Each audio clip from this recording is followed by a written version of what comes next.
আজিৰ এইটো ভিডিঅ'ত মই তোমালোকক নৱম শ্ৰেণীৰ বছৰেকীয়া পৰীক্ষা 2026ৰ ভূগোল অৰ্থাৎ ইলেক্টিভ জিঅ'গ্ৰাফিৰ কমন কুৱেশ্যন এনচাৰ আলোচনা কৰিম, যিকেইটা পঢ়িলে তোমালোকে নৱম শ্ৰেণীৰ বছৰেকীয়া পৰীক্ষাৰ ভূগোলত এটা ভাল মাৰ্কছ স্ক'ৰ কৰিবলৈ তোমালোকে সক্ষম হ'বা। আৰু তোমালোকে আমাৰ এই সেৱা পাঠশালা ইউটিউব চেনেলটোত যদি প্ৰথমবাৰলৈ আহিছা, তেন্তে তোমালোকে আমাৰ এই সেৱা পাঠশালা ইউটিউব চেনেলটো ছাবস্ক্ৰাইব কৰিবা, কাৰণ তোমালোকক ক্লাছ 9 আৰু 10 দুয়োটাতে মই তোমালোকক ফ্ৰী অফ কষ্টত গাইড কৰিম। চ' এতিয়া তোমালোকে কুৱেশ্যন এনচাৰখিনি ভালদৰে চাই লোৱা। আমি প্ৰথমে ফাৰ্ষ্ট চেপ্টাৰটোত আহোঁ, যে প্ৰাকৃতিক ভূগোল। ইয়াতে তোমালোকে যে প্ৰথম অধ্যায়টো আছে বতৰ আৰু জলবায়ু, এইখিনিৰ পৰা তোমালোকে কোনখিনি চাবা মই তোমালোকক দেখুৱাই দিওঁ। প্ৰথমতে তোমালোকে শৰ্ট কুৱেশ্যনৰ কাৰণে ইয়াতে চোৱাচোন কি কৈছে, যে ভূপৃষ্ঠৰ পৰা প্ৰায় 10,000 কিলোমিটাৰ উচ্চতা পৰ্যন্ত কি হৈ আছে, বায়ুমণ্ডলটো প্ৰসাৰিত হৈ আছে। গতিকে এইটো তোমালোকে শৰ্ট কুৱেশ্যনৰ কাৰণে শিকি থবা, যে বায়ুমণ্ডল ভূপৃষ্ঠৰ পৰা প্ৰায় 10,000 কিলোমিটাৰ পৰ্যন্ত কি হৈ আছে, প্ৰসাৰিত হৈ আছে। ঠিক আছে, তাৰপিছত চোৱা তোমালোকে বায়ুমণ্ডলৰ অৱস্থা কেনেকে, বতৰ কাক কোৱা হয় এই বস্তুটো তোমালোকে ভালদৰে শিকিবা। চোৱা যে দিনটোৰ ভিতৰতে সময়ে সময়ে বা সপ্তাহটোৰ ভিতৰতে প্ৰতিদিনে বায়ুমণ্ডলৰ অৱস্থাৰ সলনি হৈ থকা দেখা পাওঁ। তেনে ক্ষেত্ৰত কোনো এখন ঠাই কম সময়ৰ বাবে, যেনে কেইঘণ্টামান বা দিনটো অথবা কেইদিনমান বা কেইসপ্তাহ মানৰ বাবে পৰিলক্ষিত হোৱা বায়ুমণ্ডলৰ অৱস্থাটোকে কি বোলে, সেই ঠাইৰ বতৰ বুলি কোৱা হয়। এইটো তোমালোকে 2 বা 3 মাৰ্কৰ কাৰণে তোমালোকে শিকি থবা। ঠিক আছে, তাৰপিছত তোমালোকে যে বতৰ আৰু জলবায়ুৰ উপাদান, এইখিনি তোমালোকে ভালদৰে চাবা। এইখিনি পোৰ্চন, যে কোনো এখন ঠাইৰ বতৰ বা জলবায়ুৰ কিছুমান উপাদানৰ দ্বাৰা সৃষ্টি হয়। এই উপাদানবিলাকক বতৰ বা জলবায়ুৰ উপাদান বোলা হয়। বতৰ বা জলবায়ুৰ প্ৰধান উপাদান কেইটা, দুটা। প্ৰধান উপাদান কেইটা কি, যে উত্তাপ, চাপ, আৰ্দ্ৰতা, বতাহ আৰু অদক্ষেপ। এইখিনি ভালদৰে চাবা। ঠিক আছে, তাৰপিছত আমি আগবাঢ়ো। চোৱা ইয়াতে তোমালোকে চোৱা যে বায়ুৰ উষ্ণতা, এইখিনি যিখিনি আছে, যে পৃথিৱী পৃষ্ঠৰ উচ্চতা, এইখিনি তোমালোকে ভালদৰে চাবা। আৰু এটা কমন কুৱেশ্যন হ'ল যে আৰ্দ্ৰতা, সূৰ্যৰ আপতিত ৰশ্মিৰ উত্তাপৰ বাবে বৰফৰ স্তূপ, বৰফাবৃত অঞ্চল, সাগৰ মহাসাগৰ, হ্ৰদ, নদ নদী, জলাশয় আদিৰ পৰা প্ৰতিদিনে অবিৰতভাৱে বাষ্পীভৱন হ'ব লাগিছে। এনেদৰে বাষ্পীভৱন হোৱা জল কণাবোৰ বায়ুমণ্ডলত মিহলি হৈ থাকে। বছৰৰ ভিন ভিন ঋতুত ভিন ভিন ঠাইত বায়ুৰ উত্তাপৰ পাৰ্থক্যৰ বাবে বায়ুমণ্ডলে ধাৰণ কৰা জলীয় বাষ্পৰ পৰিমাণ ভিন ভিন হোৱা দেখা যায়। এই পোৰ্চনটো তোমালোকে ভালদৰে পঢ়িবা। ঠিক আছে, তাৰপিছত বায়ুৰ আৰ্দ্ৰতা কেই প্ৰকাৰে প্ৰকাশ কৰা হয়, যে চৰম আৰ্দ্ৰতা আৰু আপেক্ষিক আৰ্দ্ৰতা, 2 ধৰণে হেৰি কৰা হয়। এইখিনি ভালদৰে চাবা। হ'ব, তাৰপিছত চোৱা যে বায়ুৰ চাপ প্ৰলয় সাধাৰণতে কেই প্ৰকাৰে চিনাক্তকৰণ হৈছে। চোৱা যে ফাৰ্ষ্ট হৈছে নিৰক্ষীয় নিম্ন চাপ বলয়, ছেকেণ্ড হৈছে উপক্ৰান্তীয় উচ্চ চাপ বলয়, থাৰ্ড হৈছে উপমেৰু দেশীয় নিম্ন চাপ বলয়, আৰু ফৰ্থ হৈছে মেৰুদেশীয় উচ্চ চাপ বলয়। এইখিনি তোমালোকে ভালদৰে চাই থবা। তাৰপিছত বতাহ সৃষ্টিৰ ক্ষেত্ৰত কি কি হেৰি দিছে, মন কৰিবলগীয়া কথা, ইয়াৰে পৰা তোমালোকে 2টা বা 3টা এনেদৰে শিকি থবা। আৰু অদক্ষেপটো তোমালোকে ভালদৰে চাবা। মেইনলি এইখিনি তোমালোকে ভালদৰে চাবা। আৰু তাৰপিছত চোৱা তোমালোকে মেইনলি যিখিনি জলবায়ুৰ প্ৰকাৰসমূহ তোমালোকে ভালদৰে চাবা, যে জলবায়ুৰ প্ৰকাৰসমূহ কি কি, বিষুৱীয় জলবায়ু, মৌচুমী জলবায়ু। ইয়াতে মৌচুমী জলবায়ু যিটো আছে, এইটো মোষ্ট ইম্পৰ্টেণ্ট আৰু ৰিপিটেড কুৱেশ্যন। এইটো তোমালোকে ভালদৰে চাবা। অ'কে, ত' আমি আগবাঢ়ো। চোৱা তোমালোকে অনুশীলনীলৈ আহা। অনুশীলনী কুৱেশ্যন এনচাৰখিনি মই তোমালোকক ভালদৰে দেখুৱাই দিওঁ, আৰু এইখিনি চালে তোমালোকৰ মেক্সিমাম তোমালোকে কুৱেশ্যন কমন পাবা। অনুশীলনী কুৱেশ্যন এনচাৰৰ ভিতৰত 1 নম্বৰ যিটো আছে, এইটো তোমালোকে শিকি ল'বা ভালকে, যে বতৰ আৰু জলবায়ু বুলিলে কি বুজা, বতৰ আৰু জলবায়ুৰ পাৰ্থক্য বুজাই লিখা। ঠিক আছে, তাৰপিছত তোমালোকে এইটো 2 নম্বৰটো শিকিবা, যে বতৰ আৰু জলবায়ুৰ উপাদানবোৰ উল্লেখ কৰা। হয়তো তোমাৰ দি দিব পাৰে যে বতৰৰ উপাদানসমূহ উল্লেখ কৰা, আৰু মই তোমালোকক দেখুৱাইছো অলৰেডি, হয়নে? তাৰপিছত তাৰপিছত 4 নম্বৰ যিটো কুৱেশ্যন আছে, সেইটো তোমালোকে শিকিবা, যে উত্তাপ, চাপ আৰু আৰ্দ্ৰতাৰ মাজৰ সম্পৰ্ক তোমালোকে বুজাই লিখিব দিব পাৰে। আৰু 6 নম্বৰটো তোমাৰ কমন কুৱেশ্যন, যে বতাহ কিয় বলে। 7 নম্বৰটো তোমালোকে চাই থবা, যে অদক্ষেপ বুলিলে কি বুজা, বিভিন্ন প্ৰকাৰৰ অদক্ষেপৰ নাম লিখা। মই তোমালোকক অলৰেডি দেখুৱাইছোৱেই। তাৰপিছত 9 নম্বৰ কুৱেশ্যনটো তোমাৰ খুব ৰিপিট হৈ থাকে বছৰেকীয়া পৰীক্ষাত, যে বতৰ আৰু জলবায়ুৰ কাৰকসমূহৰ বিষয়ে উদাহৰণসহ বহলাই লিখা। আৰু 10 নম্বৰটো জলবায়ুৰ প্ৰকাৰসমূহ কি কি, এইখিনিও ভালদৰে চাবা। এইখিনি চালে তোমালোকে হৈ যাব। আৰু চমু টোকাৰ ভিতৰত তোমালোকে এই 2টা চাবা, যে মৌচুমী জলবায়ু আৰু ভূমধ্যসাগৰীয় জলবায়ু। এই 2টা তোমালোকে চমু টোকাৰ কাৰণে চাই থবা। 3 বা 4 মাৰ্কৰ কাৰণে দি দিব পাৰে, গতিকে এইটো ভালদৰে চাবা। তাৰপিছত 13 নম্বৰ যিটো আছে, যে চমুকৈ উত্তৰ দিব দিছে আমাক। ইয়াতে তোমালোকে কি কৰিবা, ঘৰটো শিকিবা, যে বায়ুৰ আৰ্দ্ৰতা বুলিলে কি বুজা, ঘৰটো তোমালোকে ভালদৰে চাবাই। তাৰপিছত তোমালোকে চোৱা ঝড়টো চাবা, যে চীন দেশীয় জলবায়ু কি জলবায়ু বুলি কোৱা হয়, এইটো চাবা। আৰু নিয়ৰটো চাবা, যে অনিয়মিত বতাহৰ এটা উদাহৰণ দিয়া। নিয়ৰটো তোমালোকে মাষ্ট চাবাই। আৰু থটো চাবা যে বায়ুমণ্ডলৰ নিম্ন ভাগত বায়ুৰ চাপ কিয় বেছি। এইখিনি চালেই তোমালোকৰ চেপ্টাৰ 1 হৈ যাব। সো এতিয়া আমি নেক্সট আগবাঢ়ো, যেটো 2 নম্বৰ চেপ্টাৰ আছে যে মানৱ ভূগোলৰ দ্বিতীয় চেপ্টাৰ যেটো আছে পৃথিৱীৰ মানুহ। এই চেপ্টাৰটোৰ পৰা তোমালোকে মানৱ গোষ্ঠীৰ সংজ্ঞাটো ভালদৰে চাবা আৰু মানৱ জাতিক কেইটা ভাগত ভাগ কৰিছে এই প্ৰশ্নটো তোমালোকে চাবা যে ককেশীয়, নিগ্ৰইড আৰু মংগোলীয় তিনিটা ভাগত ভাগ কৰিছে। এইখিনি তোমালোকে ভালদৰে চাবা। মানৱ জাতিৰ সৃষ্টি কেনেকৈ হৈছিল এই বস্তুটো তোমালোকে ভালদৰে চাবা। অনুশীলন যদি আছে এইখিনি ভালদৰে চাই থবা। ওকে, আৰু এই নিগ্ৰইড গোষ্ঠীৰ পৰা তোমালোকৰ যিকোনো কুৱেশ্যন আহেই।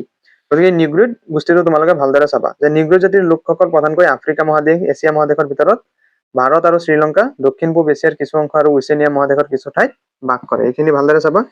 তাৰপিছত মংগোলীয় গোষ্ঠীৰ বিষয়ে ভালদৰে চাবা যে মংগোলীয় গোষ্ঠীৰ লোকসকল প্ৰধানকৈ মধ্য আৰু পূব এছিয়া আৰু দক্ষিণ পূব এছিয়াত কি কৰে বাস কৰে। চীনা, জাপানী, কোৰিয়া, ব্ৰহ্মদেশীয়, থাই, তাৰপিছত ভিয়েটনামী, খয়েৰ আদি লোকসকল মংগোলীয় গোষ্ঠীৰ অন্তৰ্গত। এইখিনি ভালদৰে চাবা। ওকে, অসমৰ বেছিভাগ জনজাতি যেনে বড়ো, কাৰ্বি, মিচিং, গাৰো, ৰাভা আদি মূলতঃ মংগোলীয় গোষ্ঠীৰ লোক। এইটো তোমালোকে ভালদৰে চাই থবাই। ওকে, তাৰপিছত আমি নেক্সট আগবাঢ়ো। চোৱা তোমালোকে চাই থাকা। চোৱাচোন যে বিশ্বৰ মুঠ জনসংখ্যাৰ প্ৰায় ৭৫% লোকেই হিন্দু, এইটো চোৱা খ্ৰীষ্টান, ইছলাম, হিন্দু আৰু বৌদ্ধ ধৰ্মক পৃথিৱীৰ প্ৰধান ধৰ্ম বুলি কোৱা হয়। আৰু এই 75% এই ধৰ্মসমূহক কি কৰে অন্তৰ্গত। ঠিক আছে, বাকী 25% কি শিখ, তাৰপিছত জৈন, এইখিনি বাকী ধৰ্মখিনি। এইখিনি তোমালোকে ভালদৰে চাবা। ঠিক আছে, তাৰপিছত চোৱা পৃথিৱীৰ কিছুমান জনজাতীয় মূলৰ মানুহ এতিয়াও কোনো এটা বিশেষ ধৰ্মৰ পৰিৱৰ্তে কিছুমান বিশেষ উপাদান যেনে গছ, পৰ্বত, শিল আদিক কি কৰে আৰাধনা কৰে। এইখিনি তোমালোকে চাবা। তাৰপিছত হিন্দু ধৰ্মৰ তোমাৰ কিমান এতিয়া বৰ্তমান কিমান চোৱাচোন 2006 বৰ্ষৰ তথ্য অনুসৰি সমগ্ৰ বিশ্বত কিমান কোটি হিন্দু ধৰ্মাৱলম্বী মানুহ আছে? 10 কোটি ধৰ্মাৱলম্বী মানুহ আছে। ইয়াৰ বিশ্বৰ মুঠ জনসংখ্যাৰ 14% হিন্দুৰ মূল গ্ৰন্থখন কি বেদ। এইখিনি তোমালোকে শৰ্ট কুৱেশ্যনৰ কাৰণে চাই থবা। এইখিনি তোমালোকে জানাই। তাৰপিছত খ্ৰীষ্টান ধৰ্মৰ মূল গ্ৰন্থখন চাবা যে বাইবেল, আৰু ইছলাম ধৰ্মৰ মূল গ্ৰন্থখন কি কোৰাণ। এইখিনি তোমালোকে ভালদৰে চাই থবা। তাৰপিছত বৌদ্ধ ধৰ্মৰ মূল গ্ৰন্থখনৰ নাম কি ত্ৰিপিটকা। এইখিনি ভালদৰে চাই থবা। ওকে, তাৰপিছত আমি নেক্সট আগবাঢ়ো। চোৱা তোমালোকে অনুশীলনীলৈ আহা। তোমালোক অনুশীলনীৰ চোৱা 1 নম্বৰ যিটো কুৱেশ্যন আছে এইটো তোমালোকে মাৰ্কছ শিকিবা যে মানৱ ভূগোলৰ এটি সংজ্ঞা দিয়া আৰু ইয়াৰ প্ৰধান শাখাবোৰ উল্লেখ কৰা। শাখাবোৰ নিদিলেও কিন্তু তোমাৰ মানৱ ভূগোলৰ সংজ্ঞাটো আহে। আৰু 2 নম্বৰটো মানৱ ভূগোলৰ বিষয়বস্তু সম্পৰ্কে চমুকৈ আলোচনা কৰা। এইখিনি তোমালোকে ভালদৰে চাবা। ওকে, তাৰপিছত তোমালোকে 7 নম্বৰ কুৱেশ্যনটো শিকিবা যে পৃথিৱীৰ প্ৰধান মানৱ জাতি তিনিটাৰ বৈশিষ্ট্য উল্লেখ কৰা। এইটো তোমালোকে চাবাই। তাৰপিছত 9 নম্বৰটো চাবা যে পৃথিৱীৰ প্ৰধান ধৰ্মবোৰ কি কি। পিছৰটো শিকিব নালাগে, এইখিনি চালে তোমালোকৰ হৈ যাব। তাৰপিছত চমু টোকাৰ ভিতৰত তোমালোকে মানৱ জাতিটো চাবা, খটো চাবা, আৰু তোমালোকে উঙটো চাই থবা যে বৌদ্ধ ধৰ্ম। ওকে, আৰু বাকী তোমালোকে যিখিনি MCQ টাইপৰ যিখিনি শুদ্ধ উত্তৰ বাছি উলিয়াব দিছে সেইখিনি তোমালোকে ভালদৰে চাই ল'বা। আৰু কটো চাই থবা, তাৰপিছত গটো চাই থবা। এইখিনি চালে তোমালোকৰ চেপ্টাৰ 2 হৈ যাব। ওকে, তো এতিয়া আমি আহিছো যিটো থাৰ্ড চেপ্টাৰ আছে তোমালোকৰ যে জনসংখ্যা বৃদ্ধি আৰু বিতৰণ।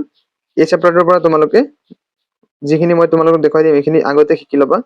তাৰপিছত তোমালোকে যদি চেপ্টাৰটো পঢ়িব ইচ্ছা কৰা সেইখিনিও ভালদৰে পঢ়ি ল'বা। ওকে, তো তোমালোকে চাই থাকা। তোমালোকে কি কৰিবা, এই ভূ অৱয়ৱৰ যিখিনি হেৰি আছে পোৰ্চন আছে এইখিনি তোমালোকে ভালদৰে চাই ল'বা। তাৰপিছত এটা ইম্পৰ্টেণ্ট হেৰি হ'ল মৃত্তিকা। তোমালোকে মৃত্তিকাটো কিন্তু ভালদৰে চাবা, অৰ্থাৎ মাটিৰ বিষয়ে ইয়াতে আলোচনা কৰিছে। তাৰপিছত জনসংখ্যাৰ বিতৰণ, ইয়াৰে পৰা তোমালোকৰ শৰ্ট কুৱেশ্যন MCQ টাইপৰ আহে।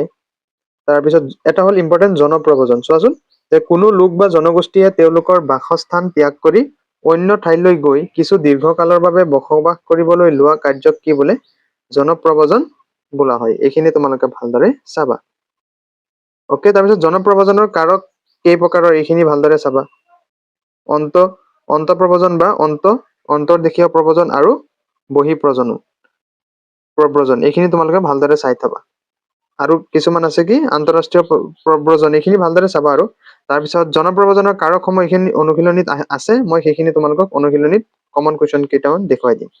চোৱাচোন তোমালোকে। ওকে, তো তোমালোকে প্ৰশ্নাৱলীত আহা। প্ৰশ্নাৱলীত তোমালোকে কি কৰিবা? ওকে, তো তোমালোকে প্ৰশ্নাৱলীত আহা। প্ৰশ্নাৱলীত তোমালোকে কি কৰিবা? 1 নম্বৰটো মাষ্ট শিকিবা যে পৃথিৱীত জনসংখ্যা বৃদ্ধিৰ ধাৰা সম্পৰ্কে লিখা কিয় আৰু কোন সময়ছোৱাত জনসংখ্যা বৃদ্ধিৰ হাৰ যথেষ্ট বেছি আছিল এইটো তোমালোকে চাবা। তাৰপিছত 4 নম্বৰ কুৱেশ্যনটো তোমালোকে মাষ্ট শিকিবা যে পৃথিৱীৰ জনসংখ্যা বিতৰণ সম্পৰ্কে লিখা আৰু অসম বিতৰণৰ প্ৰধান কাৰকসমূহ উল্লেখ কৰা। এইটো তোমালোকে মাষ্ট চাই থবা। তাৰপিছত 6 নম্বৰ কুৱেশ্যনটো তোমালোকে চাবাই যে পৃথিৱীৰ প্ৰধান ঘন জনবসতি পূৰ্ণ অঞ্চলসমূহ উল্লেখ কৰি সেইবোৰৰ ভৌগোলিক বৈশিষ্ট্যসমূহ চমুকৈ উল্লেখ কৰা। ঠিক আছে। 2 নম্বৰ কুৱেশ্যনটো শিকি থবা যে পৃথিৱীৰ বৰ্তমান আনুমানিক জনসংখ্যা কিমান। এইখিনি চালে তোমালোকৰ চেপ্টাৰ 2 হৈ যাব। ঠিক আছে। যিটো চতুৰ্থ যিটো চেপ্টাৰ আছে যে জনবসতি, এই জনবসতিটো চোৱাচোন তোমালোকে। ফাৰ্ষ্ট কুৱেশ্যন তোমালোকৰ যদি শ্বৰ্ট কুৱেশ্যন আহে তেতিয়া আহে যে বসতি ভূগোল কাক বোলে।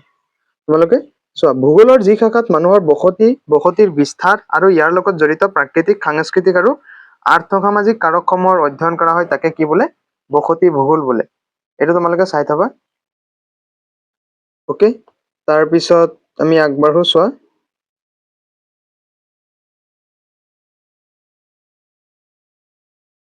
এইটো চোৱাচোন যে এটা বসতিত বাস কৰা জনসংখ্যাৰ জীৱিকাৰ ওপৰত ভিত্তি কৰিলে আমি বসতিক গ্ৰাম্য বসতি আৰু পৌৰ বসতি দুটা শ্ৰেণীত কি কৰিব পাৰো ভাগ কৰিব পাৰো।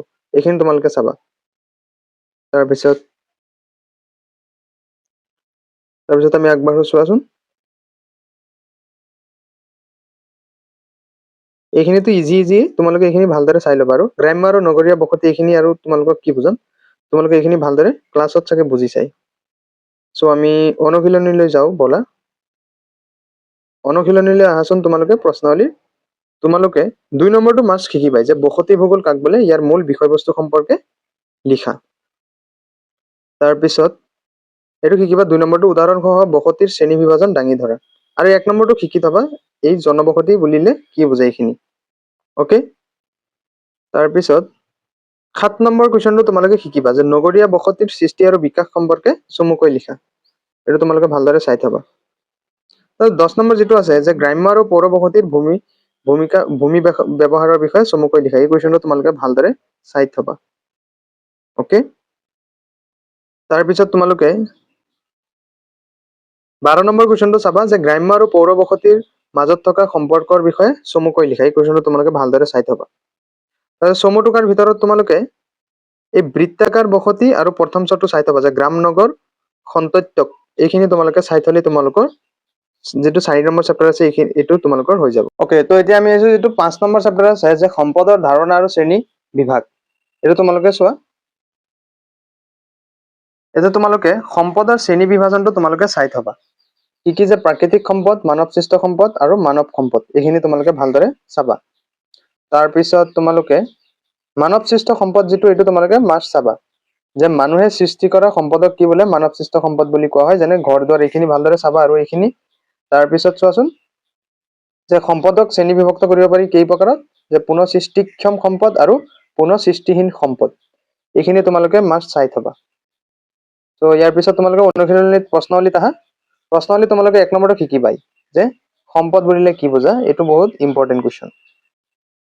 তাৰপিছত 3 নম্বৰটো শিকিবা যে সম্পদৰ ধাৰণাক প্ৰভাৱান্বিত কৰা কাৰকবোৰ কি কি। 4 নম্বৰটো শিকিবা যে বৰ্ধিত জনসংখ্যাই সম্পদৰ ওপৰত কেনেধৰণে প্ৰভাৱ পেলাই আলোচনা কৰা। 5 নম্বৰটো শিকি থবা যে প্ৰাকৃতিক সম্পদ কাক বোলে। আৰু 6 নম্বৰটো যদি তোমাৰ শ্বৰ্ট কুৱেশ্যনৰ কাৰণে দিয়ে একেবাৰে ইজি। এইটো শিকি থবা যে মানৱ সৃষ্ট সম্পদৰ দুটামান উদাহৰণ আৰু মানৱ সম্পদ কাক বোলে লিখা। 8 নম্বৰটো ইম্পৰ্টেণ্ট আছে পুনঃ সৃষ্টিক্ষম সম্পদ বুলিলে কি বুজা দুটা উদাহৰণ। ঠিক আছে। 9, 10 চাই থবা। এইটো তোমাৰ ৰিপিটেড কুৱেশ্যন হয়। চ' এইখিনি যদি তোমালোকে চোৱা তোমালোকৰ 5 নম্বৰ চেপ্টাৰটো হৈ যাব। ঠিক আছে। আমি আহিছো যিটো 6 নম্বৰ চেপ্টাৰ আছে যে অৰ্থনৈতিক কাৰ্য বা বৃত্তি। এই চেপ্টাৰৰ পৰা তোমালোকে প্ৰাথমিক বৃত্তিটো চাবা মাষ্ট। যে প্ৰাথমিক বৃত্তি কি চোৱাচোন যে যিবিলাক অৰ্থনৈতিক কাৰ্য বা বৃত্তি প্ৰকৃতিৰ পৰা পোনে পোনে সম্পদ আহৰণৰ লগত জড়িত সেইবোৰক প্ৰাথমিক বৃত্তি বুলি বিবেচনা কৰা হয়। এনে বৃত্তিৰ ভিতৰত কৃষি, মাছ ধৰা, বনজ সম্পদ আহৰণ আদি পৰে। এইখিনি তোমালোকে চাই থবা। তাৰপিছত দ্বিতীয় বৃত্তি যিখিনি আছে যে প্ৰকৃতিৰ বুকুৰ পৰা পোনে পোনে আহৰণ কৰা সম্পদৰ লগতে কৃষিজাত সম্পদবোৰো বিভিন্ন প্ৰযুক্তি প্ৰয়োগ কৰি ব্যৱহাৰৰ উপযোগী কৰি তোলা হয়। সাধাৰণতে উৎপাদিত দ্ৰব্যবোৰক শিল্প উদ্যোগৰ মাধ্যমেদি মানুহৰ ব্যৱহাৰ উপযোগী প্ৰস্তুত কৰা হয়। এনে কাৰ্যক কি বোলে শিল্প উৎপাদন কি প্ৰক্ৰিয়া বুলি কোৱা হয়। এইখিনি তোমালোকে ভালদৰে চাই থবা। তাৰপিছত তৃতীয় বৃত্তিক যিখিনি আছে চতুৰ্থ বৃত্তি যিখিনি আছে এইখিনি ভালদৰে চাবাই মাষ্ট। ওকে। তাৰপিছত চোৱা তোমালোকে প্ৰশ্নাৱলীত আহা প্ৰশ্নাৱলীত তোমালোকে 1 নম্বৰটো শিকিবাই যে বৃত্তি বুলিলে কি বুজা ঠিক আছে তাৰপিছত 2 নম্বৰটো কমন আৰু ৰিপিটেড কোৱেশ্চন যে বৃত্তি প্ৰধানকৈ কেই প্ৰকাৰৰ উদাহৰণ দি প্ৰত্যেকৰে নাম লিখা এইখিনি তোমালোকে চাবা 4 নম্বৰটো চাবা যে দ্বিতীয়ক বৃত্তি আৰু প্ৰাথমিক বৃত্তি মাজত থকা পাৰ্থক্যসমূহ উল্লেখ কৰা ওকে তাৰপিছত 7 নম্বৰ কুৱেশ্যনটো চাবা যে অৰ্থনৈতিক উন্নয়নে বৃত্তিৰ পৰিৱৰ্তন কেনেকৈ ঘটায় লিখা সো এইখিনি চালেই তোমালোকৰ এই চেপ্টাৰটো হৈ যাব এতিয়া আমি আহিছো যেটো 7 নম্বৰ চেপ্টাৰ আছে যে কৃষি এই কৃষিৰ যিখিনি তোমালোকৰ যিখিনি আছে সেইখিনি চোৱাচোন ইয়াতে কি কৈছে যে কৃষি পৃথিৱীৰ মানুহৰ এটা অতি পুৰণি আৰু প্ৰধান বৃত্তি সাধাৰণতে বহল অৰ্থত শস্য উৎপাদন আৰু পশুপালন এই দুইবিধ কাৰ্যকে কি বোলে কৃষি বুলি ধৰা হয় এইখিনি তোমালোকে চাবা তাৰপিছত চোৱা কৃষিৰ প্ৰকাৰ পৃথিৱীত মানুহে কৰি অহা কৃষিক নানা প্ৰকাৰত বিভক্ত কৰিব পাৰি কৃষিৰ নানা ধৰণৰ বৈশিষ্ট্য যেনে স্থায়িত্ব কৃষি পদ্ধতি কৃষিৰ উদ্দেশ্য কৃষিৰ ক্ষেত্ৰত আকাৰ পুঁজিৰ বিনিয়োগ আদি কৃষিক শ্ৰেণীক বিভক্ত কৰাৰ ভিত্তি হ'ব পাৰে প্ৰধানকৈ কৃষিক কেইটা ভাগত ভাগ কৰিব পাৰে চোৱাচোন প্ৰথম কৈছে কৃষি ক্ষেত্ৰৰ স্থায়িত্বৰ ভিত্তিত কৃষি দুই প্ৰকাৰৰ প্ৰথম কৈছে স্থায়ী কৃষি সেকেন্ড কৈছে ঠাই সলনি কৃষি বা জুম কৃষি তাৰপিছত 2 নম্বৰটো কি কৈছিলে যে কৃষি ক্ষেত্ৰৰ আকাৰৰ ভিত্তিত কৃষি অন্য দুই প্ৰকাৰে বিভক্ত কৰা হয় যেনে বিশাল বা বিস্তৃত কৃষি আৰু ক্ষুদ্ৰ বা গহন কৃষি থাৰ্ড আছিলে যে আৰ্থিক দিশৰ পৰা কৃষি দুই প্ৰকাৰৰ যে বাণিজ্যিক কৃষি আৰু আত্মনিৰ্ভৰশীল কৃষি বাণিজ্যিক মানে কি তোমাৰ ৰাহি হোৱা যিখিনি সেইখিনি বেছি কি কৰিব পাৰি নিজৰ উপৰঞ্চিখিনি ৰাখিও সেইখিনি বিক্ৰী কৰিব পাৰি আৰু আত্মনিৰ্ভৰশীল মানে নিজৰ যিটো সাবষ্টেন্সেস যিটো হেৰি আছে নিজৰটো চলে আৰু সেইটোৱে নিজৰ কৃষিৰ ওপৰতে কি কৰে নিৰ্ভৰ কৰে এইখিনি তাৰপিছত যে মাটিৰ গুণাগুণ জলবায়ু আৰু কৃষি পদ্ধতি অনুসৰি কৃষি দুই প্ৰকাৰ হ'ব পাৰে যেনে শুষ্ক কৃষি আৰু আৰ্দ্ৰ কৃষি এইখিনি তোমালোকে ভালদৰে চাবা আৰু এইখিনিৰ পৰাই তোমালোকৰ শৰ্ট কুৱেশ্যন আহে গতিকে যিখিনি মই তোমালোকক দেখুৱাইছো এইখিনি তোমালোকে বহলাই অকমান ৰিডিং মাৰিবা তাৰপিছত আমি প্ৰশ্নাৱলীলৈ আহো চোৱাচোন প্ৰশ্নাৱলীত তোমালোকে একটো শিকিবা যে কৃষি বুলিলে কি বুজা কৃষিক প্ৰভাৱান্বিত কৰা কাৰকবোৰৰ উল্লেখ কৰা তাৰপিছত দুইটো শিকিবা যে পৃথিৱীৰ সকলো ঠাইতে কৃষি নোহোৱাৰ কাৰণ ব্যাখ্যা কৰা আৰু 4টো শিকিবা তোমালোকে যে স্থায়ী কৃষি কি ইয়াৰ বৈশিষ্ট্যসমূহ চমুকৈ আলোচনা কৰা তাৰপিছত চোৱাচোন 6 নম্বৰ কুৱেশ্যনটো যে বিস্তৃত কৃষি আৰু ক্ষুদ্ৰ কৃষিৰ এটি তুলনাত্মক চিত্ৰ দাঙি ধৰা এইটো তোমালোকে মাস্ক শিকিবাই 7 নম্বৰটো চাবা যে ৰোপণ কৃষি বুলিলে কি বুজায় ইয়াৰ বিশেষত্ব আলোচনা কৰা ওকে তাৰপিছত 11 নম্বৰ কুৱেশ্যনটো তোমালোকে চাবা 9 নম্বৰটো চাই থবা যে ধান খেতিৰ বাবে কেনে পৰিৱেশৰ প্ৰয়োজন ইয়াৰ ভৌগোলিক বিতৰণ বিষয়ে চমুকৈ লিখা আৰু 11 নম্বৰটো চাবা যে কপাহ খেতিৰ গুৰুত্ব আৰু ভৌগোলিক বিতৰণ সম্বন্ধে লিখা তাৰপিছত এই 12 নম্বৰ কুৱেশ্যনটো এইখিনিলৈকে তোমাৰ হেৰি আছে তথাপিও কেতিয়াবা তোমাৰ 4 মাৰ্কৰ কাৰণে গোটেইখিনি দি দিয়ে বা 3 মাৰ্কৰ কাৰণে যে চাহ খেতিৰ বাবে কেনে ধৰণৰ পৰিৱেশৰ প্ৰয়োজন এই খেতিৰ ভৌগোলিক বিতৰণৰ এটি কি দিয়া আভাস দিয়ে তো এইখিনি চালে তোমালোকৰ এই চেপ্টাৰটো হৈ যাব ওকে সো তোমালোকে আমাৰ এই সেৱা পাঠশালা ইউটিউব চেনেলটো সাবস্ক্ৰাইব কৰি ৰাখিবা আৰু তোমালোকে হোৱাটছআপ চেনেলটোত জইন হৈ ল'বা আমাৰ হোৱাটছআপ চেনেলত তোমালোকে জইন হ'লে তাতে তোমালোকে ফ্ৰী অফ কষ্টত PDF আদি কৰি বিভিন্ন মডেল কুৱেশ্যন তোমালোকে ফ্ৰী অফ কষ্টত পাই যাবা সো তোমালোকে হোৱাটছআপ চেনেলত জইন হৈ ল'বা হোৱাটছআপ চেনেলৰ লিংক মই ভিডিঅ' ডেছক্ৰিপশ্যন বা পিন কমেণ্টত দি ৰাখিম বা এইটো স্কেন কৰিও জইন হ'ব পাৰা